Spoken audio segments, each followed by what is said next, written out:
folks? It's Nathan Hamilton, Son of Celluloid, hanging out here at Days of the Dead, and I am stoked to be talking to the great Tom Towles. Yes, the great.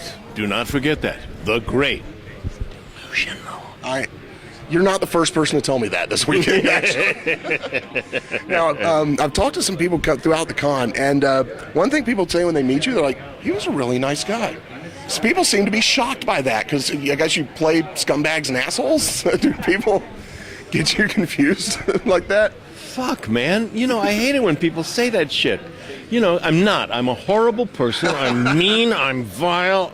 I'm despicable. Don't you ever forget that. And then some guy comes along and you just say a couple of nice things like, hello, how are you? It's nice to meet you. You don't even have to fucking mean it. And they think you're a nice guy. Well, it's not true. This guy's a prick. I can stand up for him. Thank you. Yeah. Thank you, man. Hey, no problem. Well, I appreciate it, brother. It's the nicest thing anyone's ever said about me. I got a reputation to support here. Now, with some of those characters, like, you gotta, like Otis or, you know, some of those kind of characters, you gotta go to some pretty extreme places to play those. Are those characters ever hard to put away at the end of the day? Surprisingly, they're not for me. Mm-hmm. You know, it's like, it's difficult to describe. You know, the people that pursue the method, which is to remain in character all the time, what it is a way of, it's a theatrical form of meditation. Mm-hmm. So that when you get in front of the camera, you are present. You're nowhere else except that. Right. I think I feel the way Olivier did. You know, the apocryphal tale is that when he was doing Marathon Man with Dustin Hoffman, mm-hmm. Dustin Hoffman came in, hadn't slept for 3 days, right. And Olivier said, what's the matter? He says, I've been up for 3 days just preparing for this part. He says, you should try acting, dear boy. It's so much easier. You know, and that's my position. Okay. I have the darkness, mm-hmm. And one of the great joys of acting is that you can sort of tap into it, and it's like deflating an insanity balloon. Mm-hmm. You know, once the gas goes out and it presents itself, it's like it formally doesn't come back. Okay. So you punch into it, you walk away from it. In the case of Otis, for instance, it's just a question of taking out the teeth. I had these teeth made that were just totally disgusting. Once I put them in, it was like being possessed, because all you had to do was go, hi, and smile, and people go, ew. So you're halfway there. And once you take them out, it's like, boom. You know. When you were making Henry, did you guys know on set that you were making something that disturbing, or did it hit you when you saw the finished product? We knew that we were making something disturbing. We didn't know how disturbing until we reached the home invasion scene. Okay. Where and we shot it pretty much in sequence. Mm-hmm. When you got to the home invasion scene, the woman that I was supposed to strangle and kill, now, you know, you do this long enough, on stage particularly, you have to perform violence 8 performances a week, so you know how to control it. Right. Nobody can get hurt, otherwise nobody works the next day.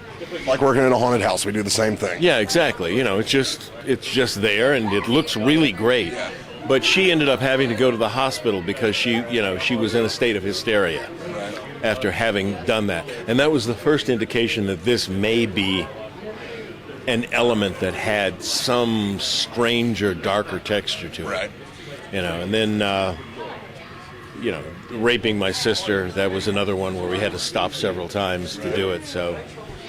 And then you also did a film that I really like that's kind of hard to find, actually, called The Borrower. Oh, I love The Borrower. And that was like, you made it with a lot of the same crew and a lot of the same director. What was it like working with those guys on a movie with that different of a feel to it? Actually, The Borrower only carried over the director John McNaughton, the producer Steve Jones, mm-hmm. and myself. Really? I was under the impression there were more than that. No. Okay. No. Everybody else was brand new. Okay. But it was John's second film. Right. And I loved it. I had a great time doing that. It's an awesome movie. You get to do a scene with Huggy Bear. You get to work with Antonio fucking Fargas. Yeah. It was a gift. I mean, as soon as I saw him, I said, oh shit, man, I love you. Right. I remember the very first thing I saw him in, which was the original Shaft movie with Richard Roundtree. Bad Mother. Yeah, and he has like this little tiny part where he's, says, oh, that's so-and-so. And I just doubled over when I saw it. I said, that guy's great. And then when I meet him on set, it was fabulous. And then we had this great scene. I mean, the scene was so wonderful that at the end the crew was applauding. Right. And it was just, those are the moments that actually make you happy to be in the business. Yeah. Now, you were also in my favorite remake of a horror movie ever, which was, of course, Night of the Living Dead. Was there a lot of pressure going into a movie that was that beloved to live up to it, whatever? And what do you think about like the current remake mania in Hollywood right now? Hollywood goes through phases. They'll remake anything that made money, especially when they're perplexed because they don't have any sense or creativity. Right. And it goes through these waveforms where it's run by the creative people. They create magnificent stuff. They take serious chances. Right. They lose a little money, but the stuff that makes money makes a lot of it. Right. Then it will be consumed by the bean counters who come in and say, oh, well, this is an opportunity for us to go into business and make money and be in Hollywood. And they literally fuck everything up and create dreck based on things that they don't understand, which is the freedom of creativity and the insane process that's involved. It isn't about numbers, it's about ideas. So it'll go up, it'll go down, it'll go up again. And then once the bean counters start losing money on the stupid ideas that they have, then they're replaced because they're bean counters. They have no other function except to count. And when they miscount, they're gone. Yeah. So then the creative people take over again. It's happened since the very beginning of movie making and around the world, not just America. So is there, like, from the fans of the original movie, was there any, like, you guys better make this movie good because it's a great movie? Was there any of that going on?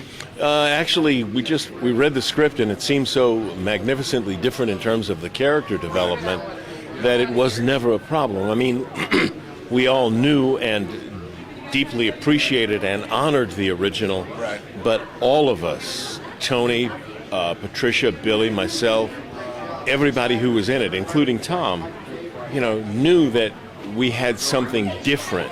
Right. We wanted to make this our own and make it... Barbara was the badass this time. Yeah, exactly. And that caused the shift. That caused a shift in consciousness. Right. Plus, we'd progressed, substantially forward in the 20 or so years since it had been made. Right. And that's one of the reasons that it was rewritten, with this more empowered female character. Right. So I think we all took it seriously, but we really wanted to make it our own. Right. My objective going in was to be so despised by the end of it that when they shoot me, they applaud. Well done. Thank you. No, seriously. People say, "Oh, I hated you so much," and I love hearing that. Right. That's what I do, man. Despise me. Actually, on film. On the blog, I was doing a thing a while back where you had to pick a category, a different thing for every category. One was most hated character or most unlikable character, and you as Cooper was the one that won that one out. Oh, so, really? Yeah, exactly. Oh, cool. Yep. That's actually wonderful to hear. Yeah, I you were love the that. biggest scumbag asshole in that movie. It was amazing. Oh, I loved it. Oh, no, come on, man. I'm blushing. Oh, That's what I'm going for. Now, you guys. could you give me any memories you have of working on The Pit and the Pendulum, Stuart Gordon and Lance Henriksen? Yeah. There are a couple. Do tell, sir. Do tell. Let's keep it to the ones that can be spoken of because they're no longer with us, and it would be Oliver Reed. Oliver Reed, Richard Burton, Peter O'Toole, and Richard Harris are four of the greatest actors out of England. I mean, Oliver Reed is phenomenal, but they're also the most insane alcoholics to have ever been presented to the planet.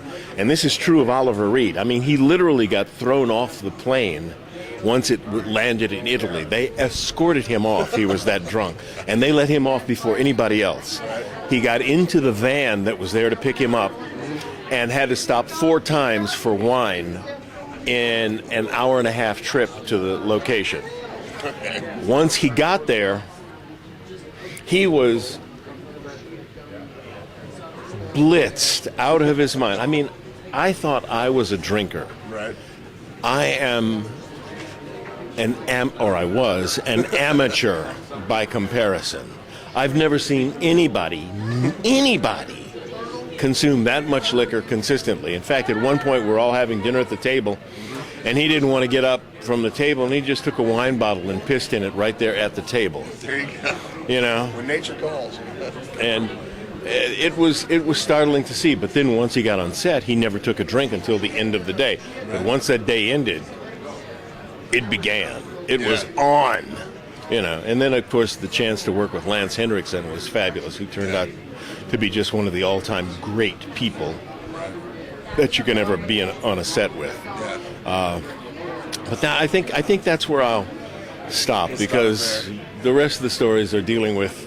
Sure, the statute of limitations has run out. No, there's no statute of limitations for hostility and vengeance. You know, people want to say, "Why did you say that?" Well, it was true. I don't care. No, we only deal with the dead. Right. Okay. In Fortress, you took a lot of bullets in that one scene. They, of course, now they do it with CGI, but back then it was squibs. Yeah. I've taken 2 squibs at one time. I can't imagine taking that many at once. What was that like? It was a dream come true. I mean, originally I was just supposed to get shot a couple of times, but Stuart and I had been, I'd known Stuart for 20, 30 years before then. We'd worked in Chicago. And I said, Stuart, you're going to miss this opportunity to just blow the shit out of something? Right. Come on, man. I said, you're right. So, and for those who don't know, a squib is a small explosive charge that sits between a leather pad that's next to the actor's skin and a blood pack that sits on top of the squib that explodes out, and the cloth is scored so that you see the blood hit, explode out. That's what a squib is. And I had like 25 of those, and they're all fired in sequence. And when you first think about it, you think, oh, this is going to be so cool. And then the first one hits and you go, there's no acting anymore. It's like, what the fuck? That shit hurts like a mother. Right. So yeah, you stop acting. The only thing you have to prevent yourself doing is screaming like a little girl. Right. You have to man up and go, that's all you can do. But that shit hurts. Yeah, I can imagine. I got hit a couple, when I was doing Miami Vice, they overcharged one of the squibs in a scene that isn't even in the movie, where they were going to blow my leg off. That thing hit, and it was like, bam! It just knocked my leg out from under me, and I'm over like this, practically twitching. And it says, that was great. No shit. You'd think that would have been the take they kept. Yeah, no. They ended up cutting the entire scene, so it was all pointless. As far as House of 1,000 Corpses and Devil's Rejects, was that a movie that you went after to be in, or did Rob come to you and have you in mind? Because I know he likes working with people he likes. Rob approached the casting people who found me, but I just found out recently that it was Bill Moseley who recommended me to Rob. Okay. So that's a debt that I will never be able to repay. I owe him forever. And but from the beginning, working with Rob was fabulous. Over the years, I've had a chance to work with a lot of first-time directors, and everybody says, oh, but what I really want to do is direct. You have no idea. It's a study in sleep deprivation. A director in the middle of a production, if he gets 4 hours sleep out of any 24, it's amazing. Right. Because you have no choice. You have to be the first one on the set, and you are always the last one to leave. Then you have to cover your dailies. You have to go over the shooting script for the next day. Right. So you're looking at a 20-hour day for X number of weeks. Right. And Rob handled it brilliantly. I mean, there's no other way to put it. Brilliantly. It was smooth. It was fluid. It was absent of hostility and fear, which are the things that will always overcome and drive sets into a negative space. He was pure fun. He loved it. And I literally asked him one day, how do you do this? He says, oh, please, man. I moved a rock and roll show around the world. It's like moving a circus. This is nothing. I mean, that's literally the answer. And when you think about it, of all the potential insanities that exist, international transportation of a rock and roll, no. This is a piece of cake by comparison. You stay in the same place and you only got to get up a few hours. Yeah, sure. This question actually comes from a reader. In the scene where you and Karen Black have in the first film, Mother Firefly's coming on to Sheriff Whiteout pretty hard. He's kind of stonewalling her a little bit. But if she hadn't shot him, would the sheriff have gone there? Oh, no. Oh, God, no. The sheriff knew that she was a nutcase as soon as he walked in the house. I mean, he's a professional observer, and he's trying to put the pieces together. He knows by that point he knows something's going on. That's why he insists on coming in. And then while she's trying to hustle him, he's going, "Yes, thank you, ma'am. No, thank you, ma'am." He's a very straight-laced guy. In fact, he's probably the only really straight-laced guy I think I've ever played. Right, probably, yeah. I've played a lot of cops, but none that's straight. Yeah. No, ma'am, thank you. We're looking for these kids. I want to find them. I really do want to find them. And, the more she came on to him, I think the more his suspicions were raised. He was unfortunately not suspicious enough to be on alert when she just popped the gun up, but I don't think anybody could have avoided that one. Yeah. That crazy bitch was just, you were gone as soon as you walked in the house. I've also been on multiple Star Trek series. Who's crazier and more fanatical, horror fans or Trekkies? It's a toss-up. Trekkies have more money. Right. Trekkies are the techno geeks. They really have massive cash. The horror fans are obsessed in exactly the same way, just on a different end, and they don't have that sort of financial resource behind them. And I think that's really the only differentiating factor. It's not that they're poor, it's just that the Trekkies... Some of us are. But by comparison, the Trekkies are the guys who are the IT heads. They're the ones who just have focused on the technology, and they have woven it into their lives for the most part. And it's been very remunerative. So, they come in with lots of dough. And that's the only really differentiating factor I can see. They're both powerful, devoted, focused fans. I mean, there's an intensity and joy to all of them. It's from an actor's point of view, it's great to see. I mean, it's like you said, when somebody comes up and says, "Oh, I hated you so much in this," you just go, "Oh, thank you, thank you." And it's the same way on both sides of that. What do you think the chances are of us ever actually seeing a Werewolf Women of the SS movie? I would say they don't exist. Okay. I'm afraid you're going to say that. Yeah, no, it's one I would really like to see myself, but I don't think it's going to happen. Okay. Now, you have had, widely varied career. What is one of the movies in your filmography that is lesser known? It's not, as known as Devil's Rejects or Night Let Me Dead or anything like that, but you think is like the undiscovered gem of your filmography that you think was really good? There's one that I did really early on with Jessica Lange. It's called Men Don't Leave. And I had a really, really tiny part, but she's wonderful, and the story is very touching and heartwarming. It goes completely against everything else that's followed it in terms of my career, so that makes it incredibly unique. The other stuff,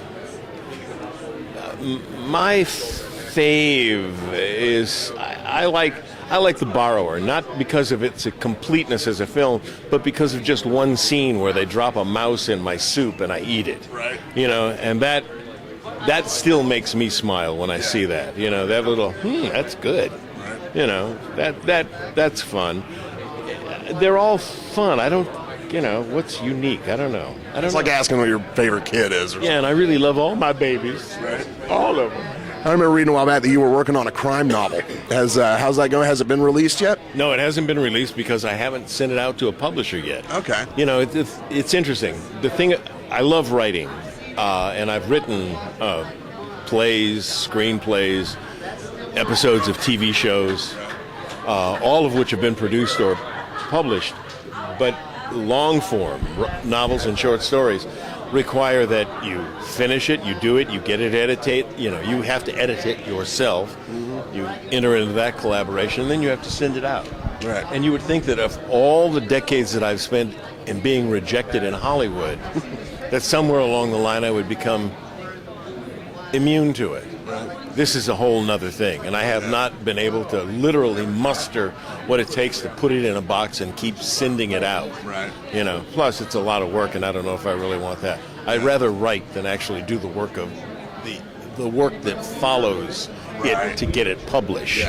You know, so it's been out. It's been received by a couple of agents too early. They said, you know, and I was in the process of editing it, but this one guy said, "Oh no, I want to see it now. I want to see it now." And then when I sent it to him, it's like, you know, you're really a great writer. I don't think I can do this one though. Well, idiot! I told you I was in the. No, never mind. Relax, breathe deeply. It's like reviewing the work print. It's not gonna work. Exactly. Yeah. It's not going to work. You look at the rough cut, and it's like, well, I don't see how you're going to get that to come together. And it's very, very similar. Very similar. But I'm working on another one now. It has nothing to do with the first one. I've got 5 short stories that are almost ready to go. But I like to do that much more than acting at this point. Really? Yeah. All right, cool. Now, do you have any acting coming up? Is there got any movies in the works that you want to tell us about? There are a couple that are out there, but again, there's no point in even talking about them for a number of specific superstitious reason, which is you don't talk about it before it happens because it'll really fuck it up. You'll jinx it. And the other one is there's no point until it actually manifests. Right. You know, because like with all of this stuff, until somebody actually sends you to wardrobe to get fitted, nothing is happening. Because once you're in wardrobe, the production is actually on the way to being done. Right. You're actually ready to go in front of camera. So that's the standard that I use to determine whether or not it's happening. Good. Well, Tom, I'd like to thank you for sitting here and talking to me. And I hate to tell you, but after sitting here talking to you, you're a little less hateable now. You bastard! You had to say that on camera? I did. Damn it! Get the fuck away from me. We're done. I got to leave. I'm no longer welcome here. Stay with Son of Celluloid.